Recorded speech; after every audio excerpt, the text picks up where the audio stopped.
Hello, my name is Janet Munji, and the first structure we're going to dive into is going to be the larynx. The larynx is also known as the voice box.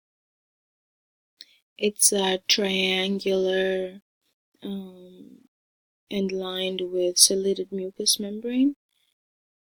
It consists predominantly of cartilage. And it consists of the epiglottis, glottis, the voice folds, the cartilage, the arterial cartilage, and the cuneiform cartilage. The function of the larynx is basically to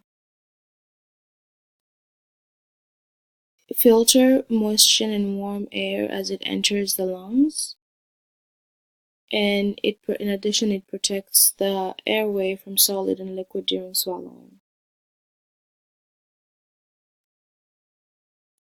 The second part that we are going to be discussing is going to be the trachea.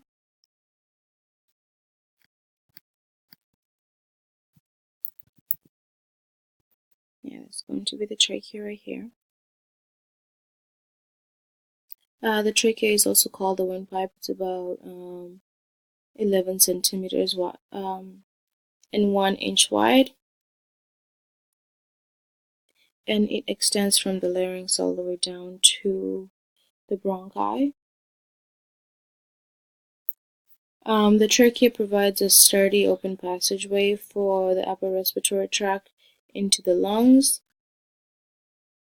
where the air passes through unobstructed. And it has cilia and epithelium which filter particles from the air as it passes.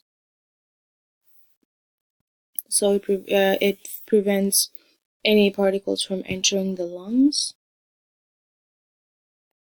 The next part that we are going to be talking about, it is going to be the bronchi.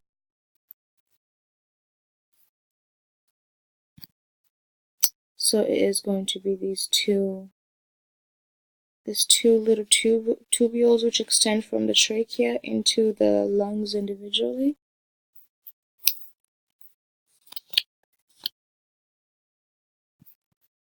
So the bronchi, the right bronchi is slightly larger and more ventricle than the left, due to positioning of the heart.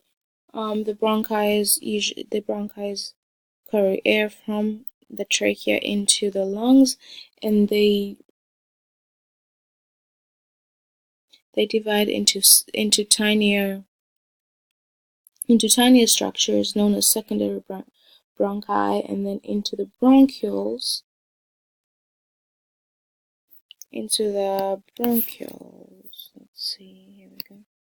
Into the tiny bronchioles as they keep getting smaller. Their branches keep getting smaller until they reach the alveoli. The bronchi continue to filter warm and humidify air that is inhaled, while the alveoli perform the main function of respiratory system, which is gas exchange. So the air comes down here and it continues to get filtered as it travels into the ending points, which is where the alveoli are located, and that is where respiratory gas exchange occurs.